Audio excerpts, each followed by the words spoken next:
अहिले हाम्रो प्राथमिकता नै उद्धार हो। उद्धार कसरी यथाशीघ्र गर्न सकिन्छ हेलिकप्टरहरू मार्फत अहिले नै हाम्रो 11वटा हेलिकप्टरहरू विभिन्न जिल्लामा गएको छ। 6-7वटा हेलिकप्टरहरू रेस्क्युको लागि तत्काल यताको त्रिभुवन अन्तर्राष्ट्रिय एयरपोर्टमा उहाँहरू पर्खेर बसिराख्नु भएको छ। तत्काल आगो बालेर धुवाँ निकालेर हेलिकप्टरलाई सङ्केत गर्न पनि सकिन्छ। सम्भव छ भने सहायक सिडिओलाई WhatsApp मार्फत जियो लोकेसन सेयर गर्ने अथवा त्यो हुन अहिले सम्भव नभएको अवस्थामा तत्काल आगो बालेर धुवाँ निकालेर हेलिकप्टरलाई सङ्केत गर्न पनि सकिन्छ। आज भदौ 10 गते मन्त्री परिषदको बैठक बसेको थियो। आजको मुख्य निर्णयहरू पढेर सुनाउँछु।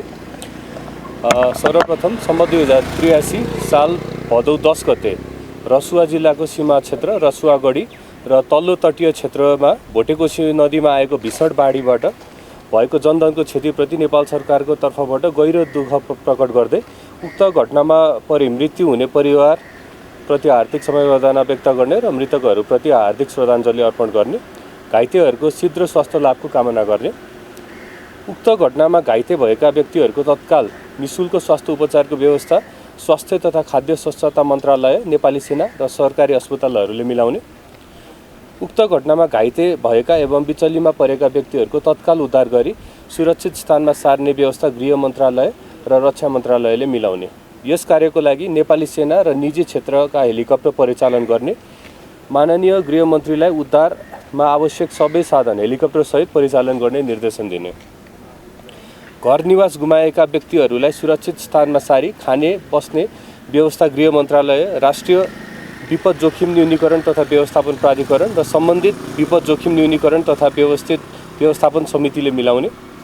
उक्त घटनामा अवरुद्ध हुन पुगेको सडक पुनः सञ्चालन र उक्त क्षेत्रमा आवश्यक खानेपानीको व्यवस्था यथाशीघ्र पूर्वाधार विकास मन्त्रालयले मिलाउने। बाढीबाट अवरुद्ध हुन पुगेको विद्युत आपूर्ति यथाशीघ्र सञ्चालन गर्ने प्रबन्ध ऊर्जा जलस्रोत तथा सिँचाइ मन्त्रालय र नेपाल विद्युत प्राधिकरणले मिलाउने। अवरुद्ध हुन पुगेका दूरसञ्चारको तत्काल सञ्चालनको व्यवस्था सूचना तथा सञ्चार मन्त्रालयले मिलाउने। उक्त घटनाका मृतक परिवारलाई प्रचलित कानुन बमोजिमको आर्थिक सहायता तत्काल उपलब्ध गराउने, क्षति भएका सार्वजनिक संरचना तथा भौतिक पूर्वाधारको तत्काल सञ्चालन तथा पुनर्निर्माण गर्न आवश्यक पर्ने आर्थिक स्रोत परिचालनको समन्वय गर्ने जिम्मेवारी माननीय अर्थमन्त्रीलाई दिने। विपदबाट प्रभावित जिल्लाका स्थानीय तहहरूलाई 3 महिना अवधिको लागि विपद जोखिम न्यूनीकरण तथा व्यवस्थापन ऐन 2074 को दफा 32 बमोजिम विपद सङ्कटग्रस्त क्षेत्र घोषणा गर्ने। अर्को एउटा सूचना पनि यहाँहरूलाई एउटा गराउन चाहन्छु। अहिले धेरै ठाउँमा कतिजना चाहिँ रेस्क्युको लागि उद्धारको लागि पर्खिराख्नु भएको छ होला।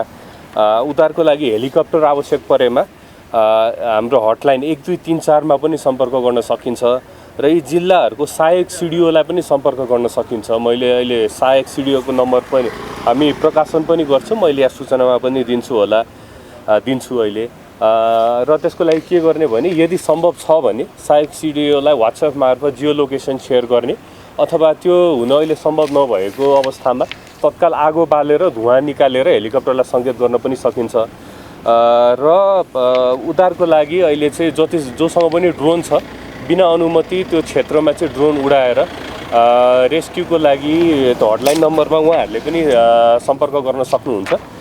म अहिले त उसको नम्बरहरू पनि सहायक सिडिओको नम्बरहरू पनि हामी प्रकाशन पनि गर्छौँ। यता हेरिराख्नु भएको जो हुनुहुन्छ उहाँहरूलाई म सहायक प्रमुख जिल्ला अधिकारीको नम्बर पनि अहिले उपलब्ध गराउँछु।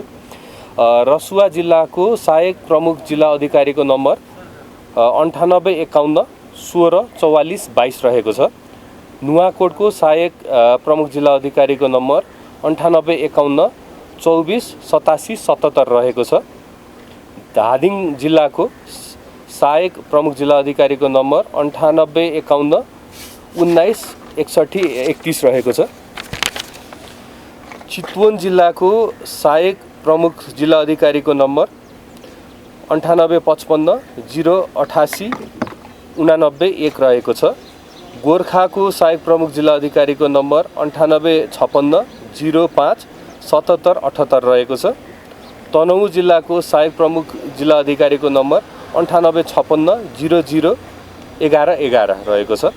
यो यी 6वटा जिल्लाहरूको सहायक प्रमुख जिल्ला अधिकारीको नम्बर रहेको छ। फेरि पनि यहाँलाई दोहोऱ्याउन चाहेँ, यदि कोही चाहिँ कतै हेलिकप्टरको लागि रेस्क्युको लागि पर्खिराख्नु भएको छ अथवा वरिपरि कोही हुनुहुन्छ जसले चाहिँ यो नम्बरमा चाहिँ फोन गरेर हेलिकप्टरको लागि सम्पर्क गर्न सक्नुहुन्छ। र पहिलो यदि सम्भव छ भने वाट्सएप मार्फत सहायक सिडिओलाई आफ्नो जियो लोकेसन सेयर गरेर हेलिकप्टरको लागि अनुरोध पनि गर्न सकिन्छ। अथवा त्यो सम्भव नभएको खण्डमा चाहिँ जहाँ सम्भव छ आगो बालेर धुवाँ निकालेर पनि हेलिकप्टरको लागि आह्वान गर्न सकिनेछ।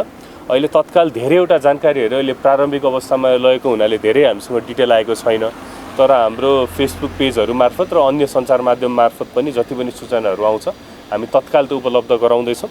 यसको लागि चीन सरकारसँग भारत सरकारसँग पनि समन्वय परराष्ट्र मन्त्रालय मार्फत भइरहेको छ।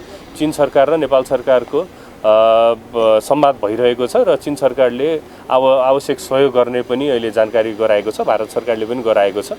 अरू जानकारीहरू आउने बित्तिकै हामी चाहिँ हाम्रो फेसबुक अथवा अन्य सञ्चार माध्यमबाट पनि यहाँलाई जानकारी गराउनेछौँ। भौतिक क्षतिको त विवरण एउटा बाँकी होला, मानवीय क्षति कति भएछ? मानवीय क्षतिको कतिवटा गाउँपछि चाहिँ हिमतालबाट परेको छ भन्ने कुरो चाहिँ केही आएको छ प्रारम्भिक रिपोर्ट? अहिले त्यो प्रारम्भिक रिपोर्टमा कुनै खालको क्षतिको पनि हामीले अहिलेसम्म आइसकेको छैन। अहिले तत्कालको लागि त्यसको लागि पर्ख्यौँ, आउने बित्तिकै हामी तत्कालै सामाजिक सञ्जाल र सञ्चार माध्यमहरूलाई चाहिँ हामी जानकारी गराइ नै हाल्छौँ। अहिले एकदमै प्रारम्भिक भएको हुनाले अहिले तत्कालै नमिलेको हो कि के हो, इन्फर्मेसन उहाँहरूले फ्लो गरेको भन्नुहुन्छ, अलर्ट हामीले पठाएका थियौँ, सरकार त्यसको लागि तयारी अवस्थामा थिएन। होइन, यो एक्कासी आएको, यो अन्य बेला जस्तो बाढीले होइन धेरै पानी परेर ठुलो बाढी आएर त्यसरी आएको भन्दा पनि आकस्मिक आएको हुनाले अहिले कहीँबाट जानकारी आएको त्यस्तो हुने केही पनि छैन। अहिले हामी चाहिँ इन्फर्मेसन फ्लो गरेको भनेर विपदले हामीसँग यही रोस्टममा चाहिँ बोल्नु त्यो अहिले तत्काल प्रारम्भिक कुनै खालको नि सूचना नआएसम्म त्यसको लागि केही पनि आधिकारिक वक्तव्य सरकारबाट आएको छैन कि आउने बित्तिकै हामी उपलब्ध गराइहाल्छौँ। होइन, अहिले तत्कालको लागि हामी के कुरामा फोकस गऱ्यौँ भने कतिजनाले रेस्क्यु पर्खिराख्नु भएको छ। अहिले तत्कालको लागि हाम्रो प्राथमिकता भनेको उद्धार गर्नु हो। उद्धारको लागि अहिले सम्पूर्ण सञ्चार माध्यमलाई पनि के म रिक्वेस्ट गर्न चाहन्छु भने अहिले हाम्रो प्राथमिकता नै उद्धार हो। उद्धार कसरी यथाशीघ्र गर्न सकिन्छ हेलिकप्टरहरू मार्फत अहिले नै हाम्रो 11वटा हेलिकप्टरहरू विभिन्न जिल्लामा गएको छ। 6-7वटा हेलिकप्टरहरू रेस्क्युको लागि तत्काल यताको त्रिभुवन अन्तर्राष्ट्रिय एयरपोर्टमा उहाँहरू पर्खेर बसिराख्नु भएको छ। अहिले तत्कालको लागि हामी चाहिँ उद्धारमा फोकस भयौँ सबैजना। त्यसपछि उद्धारमा भइसकेपछि यसको रिपोर्टहरू जे आउँछ हामी उपलब्ध नै गराउँछौँ। सबैजनाले अहिले बरु उद्धारमा कसलाई कता कता उद्धार गर्न सकिन्छ सहायक सिडिओलाई सम्पर्क गरेर हाम्रो हटलाइनहरूमा सम्पर्क गरेर सम्भव छ जियो लोकेसन सेयर गरेर जहाँ सकिँदैन जसरी हुन्छ उद्धारतर्फ लाग्नको लागि सबैलाई मैले अनुरोध गरेँ।